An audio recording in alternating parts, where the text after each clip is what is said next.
Good morning, class 8. Today we are going to start chapter 7, Thomas Alva Edison, Literature. Thomas Alva Edison, one of the greatest scientists of the world, was born on 11 February 1847 at Milan, Ohio, USA. Thomas Alva Edison, जिसके बारे में ये chapter है, ये एक साइंसदान था, एक बहुत महान साइंटिस्ट. उसकी पैदाइश 11 फरवरी 1857 मिलान एक जगह है ओहायो में, यूनाइटेड स्टेट्स ऑफ अमेरिका में. He was the 7th child of Samuel. उसके फादर का नाम सैमुअल था और उस सैमुअल के ये 7वें बच्चे थे. An American who plotted overthrow the Canadian government. The anti-government plot was discovered by the Canadian authorities, but Samuel managed to smuggle his wife and 6 children into America. ये थॉमस एल्वा एडिसन के father का नाम था Samuel, जो कि एक American थे और जिन्होंने एक ज़माने में कनेडियन गवर्नमेंट के ख़िलाफ़ आवाज़ उठाया था. और कनेडियन गवर्नमेंट को जब ये पता चला था कि उसके ख़िलाफ़ ये आवाज़ उठा रहे हैं थॉमस एल्वा एडिसन के फादर, तो उसके बाद सैमुअल जो थे थॉमस एल्वा एडिसन के फादर, उन्होंने क्या किया था, अपनी बीवी और 6 बच्चों को अमेरिका भेज दिया था. स्मगल किया था, अपने बच्चों को बचा करके अमेरिका भेज दिया था, 6 बच्चों को और अपनी बीवी को.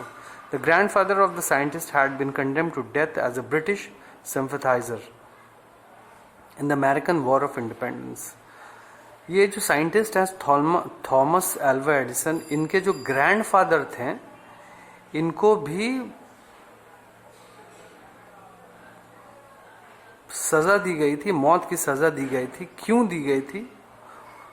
क्योंकि ये ब्रिटिश सिंपथाइजर थे. मतलब अमेरिकन वॉर जब हुआ था इंडिपेंडेंस का, अमेरिका के अंदर जब आज़ादी की लड़ाई हुई थी ब्रिटिश शासन के खिलाफ, तो इनके थॉमस एल्वा एडिसन के जो ग्रैंडफादर थे, उन्होंने ब्रिटिश का साथ दिया था.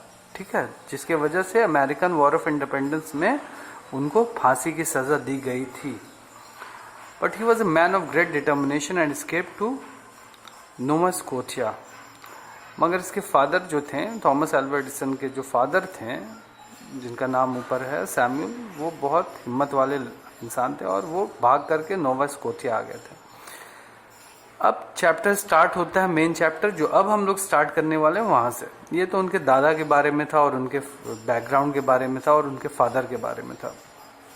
अब यहाँ से उनके बारे में. When Thomas was 7 years of age, his parents moved to Port Huron, Michigan, where he attended his only school for 3 months.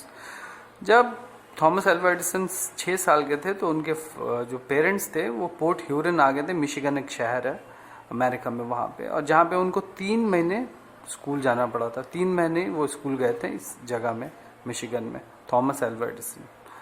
He was the bottom of the school and never had any school after 3 months at Port Huron. इस जगह में, port Hurun में, जहाँ पे वो 3 महीने school में पढ़े थे, 3 महीना स्कूल में पढ़े थे, उसके बाद उन्होंने फिर कोई एजुकेशन स्कूल में हासिल नहीं किया. बस इनका 3 महीना ही एजुकेशन इस स्कूल में था, पोर्ट ह्यूरन के स्कूल में था. At 12 he finished all learning and decided to be an inventor.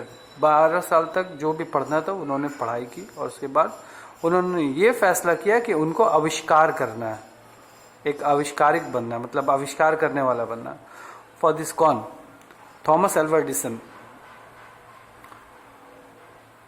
For this excuse me, for this he needed a lot of money. मगर आविष्कार करना आसान तो होता नहीं, उसके लिए काफ़ी पैसे चाहिए. It was not easy to be an inventor without money. जैसे कि मैंने पहले बताया कि पैसे होने से ही आविष्कार किया जा सकता है. पैसा की ज़रूरत पड़ती है आविष्कार करने के लिए कोई भी चीज़. So he needed a job to earn the money to become an inventor. तो उनको पैसों की ज़रूरत पड़ी इन्वेंटर बनने के लिए, आविष्कारिक बनने के लिए. As luck would have it, new railway line has just opened between Port Huron and Detroit.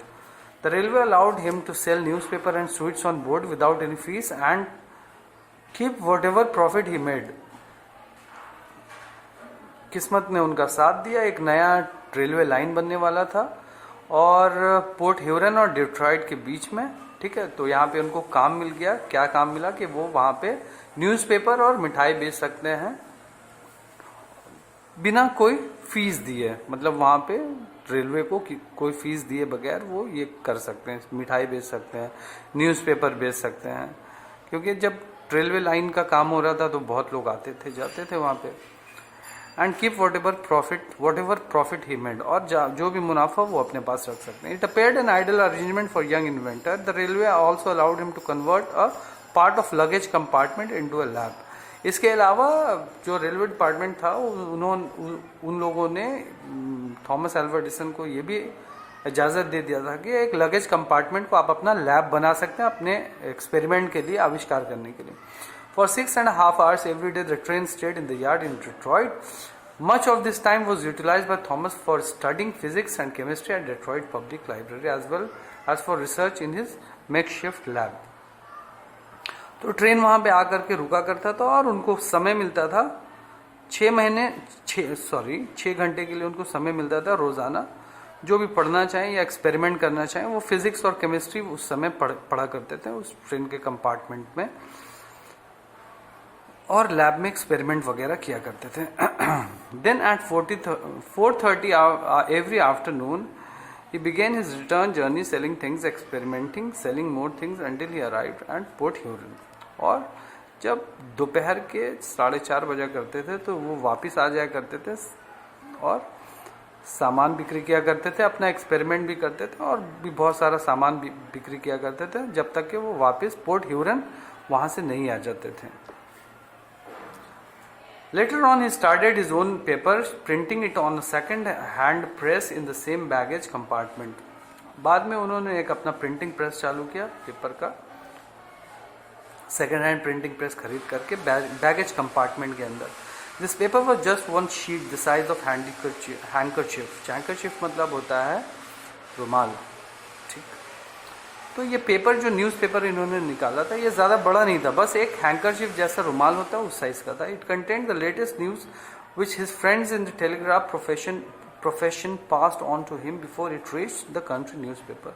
तो ये न्यूज़पेपर निकाला कैसे करते थे, ये ऐसे निकाला करते थे कि इनके कुछ दोस्त हैं जो न्यूज़ एजेंसी में काम किया करते थे, उनके पास जो न्यूज़ आता था वो थॉमस अल्वा एडिसन को दे दिया करते थे, पहले से ही छपने से पहले ही दे दिया करते थे और वो छाप दिया करते थे अपने न्यूज़पेपर में। हिज प्रॉफिट इंक्रीज, उनका मुनाफा भी बढ़ने लगा मिस्टर एडिसन का। Soon he caused the fire in the baggage compartment in which he was carrying on some experiment with phosphorus. Phosphorus एक केमिकल होता है। Edison, his press and his lab were pushed out at the next stop.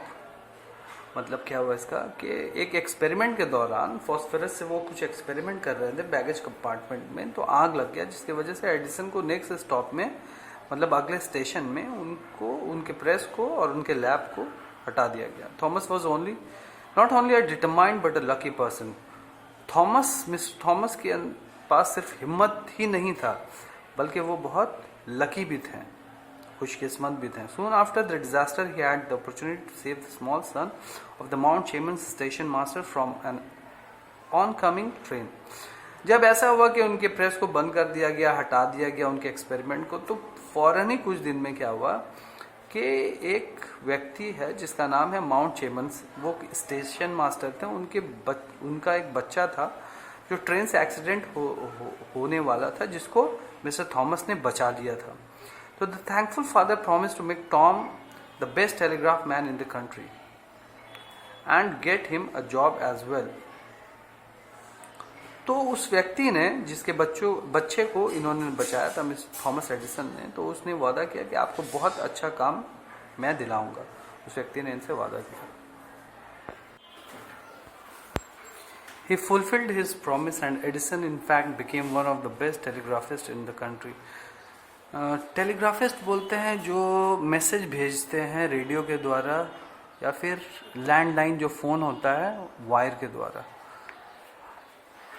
As bad luck would have it, his first successful experiment got him the sack from his first job. जैसे कि पहले job से उनको निकाला गया था, जो experiment के ज़रिए से जो आग लगी थी उसके वजह से। He signed on it Stratford, Ontario as operator, and on learning that he was expected to send the letter A each hour for the night to prove that he was awake, he found it easy enough to make an attachment to the clock which would send the signal for him and let him sleep. But when the chief operator in Toronto decided to reply and got no response, he wrote down to Stratford, saw the device and its sleeping inventor and sacked Edison. इस paragraph में जो बताया जा रहा है कि उन्होंने एक कंपनी में जॉब की थी मैसेज भेजने का वायर के ज़रिए से, और उनको ये बताया गया था कि रात के समय में आपको ए लेटर भेजना है रोज़ाना, ठीक है, ये चेक करने के लिए कि आप जगे हैं या सोए हैं। तो उन्होंने एक आविष्कार किया था कि क्लॉक जो होता है घड़ी का कांटा के ज़रिए से वो ए चले जाया करता था, जब भी वो क्लिक करता था तो वो चले जाया करता था। Make an attachment to the clock, clock के साथ एक ऐसी सेटिंग किया था इन्होंने कि जब वो क्लॉक का कांटा किसी में जाता होगा तो उस ज़रिए से वो ए का मैसेज इनकी कंपनी के ओनर को या जो भी जिम्मेदार होंगे उनके पास जाता होगा। एक दफ़ा क्या हुआ, जो चीफ ऑपरेटर था जो कि टोरंटो में था, वो डिसाइड किया कि रिप्लाई इसका वापस से जवाब लेने के लिए। तो जब जवाब वापस नहीं मिला, क्योंकि वो मैसेज इनके द्वारा से जा रहा था मगर वो जवाब मांगा, तो दोबारा जवाब इनके द्वारा एडिसन के द्वारा नहीं गया, तो वो वहाँ वापस आ जाता है। ये चीफ ऑपरेटर जो होता है वो उस जगह आ जाता है जहाँ पे एडिसन थे स्ट्रैटफोर्ड में, और देखता है कि वो डिवाइस है, वो आला है और ये सो रहे हैं, एडिसन सो रहे हैं, और एडिसन को सैक कर दिया जाता है, निकाल दिया जाता है कंपनी से। बहुत महीना जॉबलेसनेस का होता है, मतलब काम नहीं होता इनके पास, many months of joblessness. He became an untidy vagabond. He got a job with Western Telegraph Union in Boston only after he asserted that he was a better operator than their best. उनको Western Union एक company है Boston में था उस समय, वहाँ पे उनको एक जॉब मिलता है,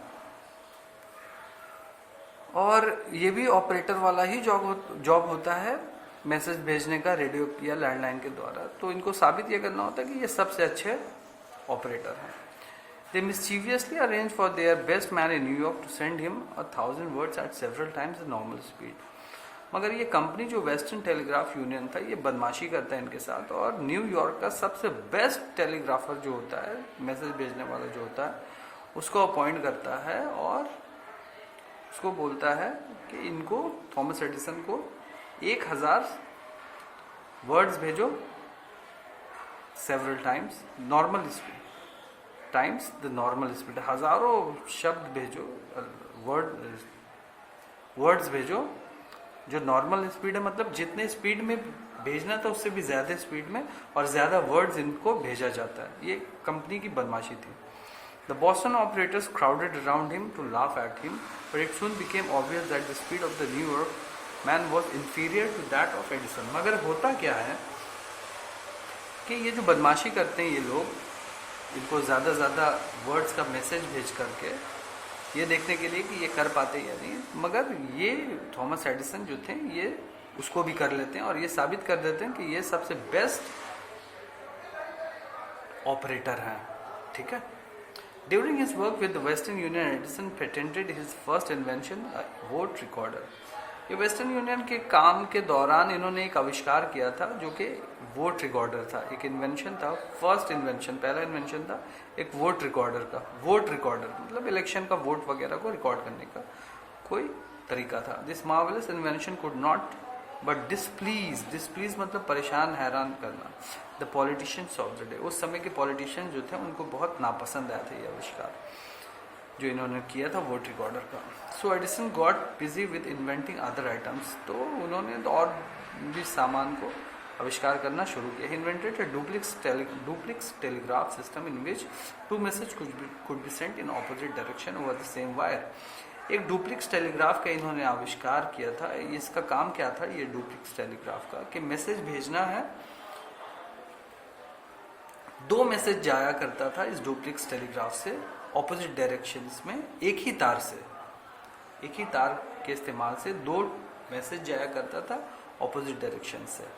While he perfected it, he was busy working on quadruplex telegraphy. ये quadruplex telegraphy के ऊपर भी इन्होंने काम करना शुरू कर दिया था और बहुत बिजी हो गए थे। He soon moved from Boston to New York. He arrived ये क्या किए फिर उसके बाद बोस्टन से न्यूयॉर्क चले गए. He arrived in the metropolis 22 and almost penniless. फिर क्या हुआ जब ये मेट्रोपोलिस आते हैं, एक जगह का नाम है यूएसए में, तो उस वक्त ये 22 होते हैं, शायद इनकी एज 22 एज होता है इनका, और इनके पास पेनीलेस मतलब कोई भी पैसा नहीं होता है इनके पास. For the first 3 days they found no one interested in his inventions. और शुरुआत के 3 दिन तक इस शहर में, इस जगह में, मेट्रोपोलिस में कोई भी ऐसा व्यक्ति नहीं मिला इनको जो इनके आविष्कार के ऊपर इंटरेस्ट रखता हो या पसंद करता हो इनके आविष्कार को. Through the good offices of a friend he got permission to sleep in the basement of a company. इनकी एक दोस्त है वहाँ पे, उन्होंने परमिशन दिया था, उन्होंने इनको एक जगह दे दी थी बेसमेंट में, ज़मीन के नीचे वाला हिस्सा बेसमेंट होता है कंपनी का. अपनी कंपनी के बेसमेंट में परमिशन दे दिया था, दिलवा दिया था अपने ओनर से कि आप यहाँ पे रात में सो सकते हैं. Which ran a ticker tape service over New York for stock brokers. ये कंपनी जो था स्टॉक ब्रोकर के लिए काम किया करता था, जिस कंपनी के बेसमेंट में इनको सोने की इजाज़त मिली थी. The system of the company broke down one day. The subscribers screamed for prompt service. Engineers rushed from one installation to another. Amid the confusion that resulted, Edison quietly offered his service to the president of the company. अब क्या हुआ कि ये जिस company में इनके दोस्त काम करते थे और जहाँ पे इनको परमिशन मिल गया था कि आप बेसमेंट में रात में सो सकते हैं, तो उस कंपनी में कुछ टेक्निकल प्रॉब्लम हुआ, कुछ टेक्निकल इश्यूज हुआ, जिसके वजह से कंपनी के जो भी शेयर होल्डर्स थे, ये कंपनी एक शेयर होल्डर कंपनी था, शेयर होल्डर्स जितने भी इनके क्लाइंट्स थे वो चिल्लम चिल्ली करने लगे कि जल्दी से ये ठीक करो. इस दौरान एडिसन जो थे इस कंपनी के मालिक को बोलते हैं कि मैं आपका जो भी टेक्निकल प्रॉब्लम हुआ उसको ठीक कर सकता हूँ. The president agreed and Edison set the system working with in minutes. President को जब ये ऑफर देते हैं एडिसन, तो वो बोलता है ठीक है, मेरे कंपनी का जो भी प्रॉब्लम हुआ, टेक्निकल प्रॉब्लम, मशीन कुछ खराब होता है उस समय, तो आप ठीक कर दीजिए. और एडिसन उसको कुछ मिनटों में ही ठीक कर देता है. On the spot he was appointed foreman with salary of $300 per month. उसी समय वो कंपनी के जो प्रेसिडेंट थे, इनको एक बहुत बड़े पोस्ट में, फोरमैन का देख रेख का बड़ा पोस्ट होता है, उसके लिए अपॉइंट कर देते हैं और इनको सैलरी का ऑफर मिलता है $300 प्रति महीना. In a year, Edison saved enough money to open a workshop. So in 1870, he resigned his job and went into partnership with an electrical engineer, Franklin Pope. और पैसे जमा करके वो वर्कशॉप खोल लेते हैं. और 1870 में एक इलेक्ट्रिकल इंजीनियर के साथ, जिसका नाम फ्रैंकलिन पोप है, उसके साथ एक पार्टनरशिप में वो पार्टनरशिप करके बिजनेस स्टार्ट करते हैं. He started manufacturing his own ticker tape. वो क्या बिजनेस स्टार्ट करते हैं? टिकर टेप का, मशीन्स का. In the workshop eight New York में टिकर टेप मशीन्स बनाने का बिजनेस स्टार्ट करते हैं फ्रैंकलिन पोप के साथ पार्टनरशिप में. The business was a great success. Edison devoted long hours during night to further experiment. ये कामयाब होता है ये कारोबार, और रात भर ये कुछ ना कुछ एक्सपेरिमेंट करते रहते हैं mister Edison. During the 6 years 1870 to 1876 he received patents for 122 inventions. 122 inventions करते हैं ये 1870 से 1876 तक. He married Mary in 71 and they had 2 children nicknamed Dot and Dash. इनकी शादी होती है मैरी से और 2 बच्चे होते हैं, और 2 बच्चों का जो पुकारू नाम ये रखते हैं वो है डॉट एंड डैश. ये भी एक टेक्निकल नेम इन्होंने शायद प्यार से रखा हो. Now he set a big lab at the village of Menlo Park in New Jersey. और एक लैब बनाते हैं, लेबोरेटरी बनाते हैं न्यू जर्सी के एक गांव में, मेनलो पार्क में. His international recognition as an inventor got him the name the Wizard of Menlo Park. पूरे विश्व में इनको जानने लगते हैं लोग इनके आविष्कार से, और इनको एक नाम मिलता है, एक टाइटल मिलता है, the wizard of Menlo park. ये इनको टाइटल मिलता है इनके आविष्कार की वजह से, इनके नाम और शोहरत की वजह से दुनिया भर में. It was at Menlo Park that he invented his gramophone. इन्होंने जो ग्रामोफोन होता है, ये इन्होंने मेनलो पार्क में ही आविष्कार किया था. The electrical light, the electric train and practical telephone, ये सब आविष्कार इन्होंने मेनलो पार्क में किया था. Gramophone, electrical light, electrical train, ये सब पता है हम लोगों को। ग्रामोफोन क्या होता है जो बजता है, इलेक्ट्रिकल लाइट हो गया, इलेक्ट्रिकल ट्रेन हो गया, और प्रैक्टिकल टेलीफोन तक।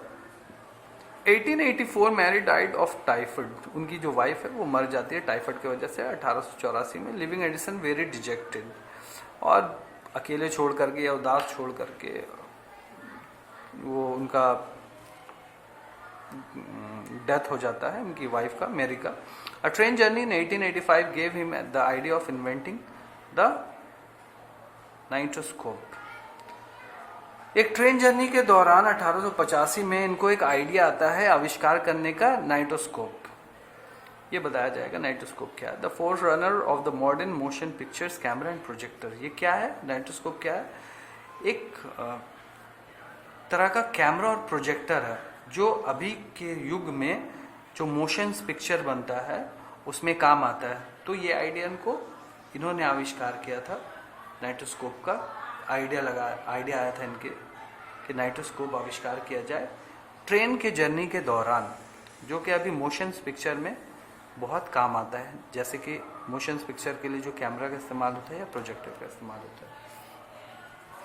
ही मैरिड अगेन 1886, 1886 में इनकी दोबारा शादी होती है, और जिससे शादी होती है उनका नाम है Murina Miller. Second wife was 18 years his junior.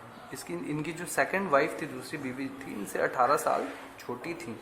They had 3 children by this marriage, और ये दूसरी शादी से इनके 3 बच्चे होते हैं। Edison died at West Orange on 8 October 1931। Mister Edison का देहांत होता है वेस्ट ऑरेंज में 18 अक्टूबर 1931 में। He was 84 on his death. जब उनका देहांत होता है तो उनकी जो आयु थी वो 84 वर्ष की थी। And had 1300 patents to his credit. इतना आविष्कार उन्होंने किया था, 1300 चीज़ों का आविष्कार मिस्टर एडिसन ने किया था। America produced many great inventors. America में बहुत सारे आविष्कार करने वाले लोग आए हैं, but Edison was the greatest of them all. Edison जो थे वो इन सब में सबसे महान थे और हैं। इस चैप्टर से हम लोगों को क्या समझ में आया? ये चैप्टर है थॉमस एल्वा एडिसन। क्या समझ में आया इसमें? समझ में ये आया हम लोगों को कि अगर आप किसी चीज को करने की कोशिश करें, चाहे वो जितना भी बड़ा हो, और आपके पास अगर कुछ भी नहीं है मगर आपके पास अगर लगन है, तो वो चीज आप हासिल कर सकते हैं, पूरा कर सकते हैं। तो nothing is impossible in this world, अगर हमारे अंदर डिटर्मिनेशन हो और उस चीज को करने का पैशन हो। Thank you. I hope that you understood this chapter.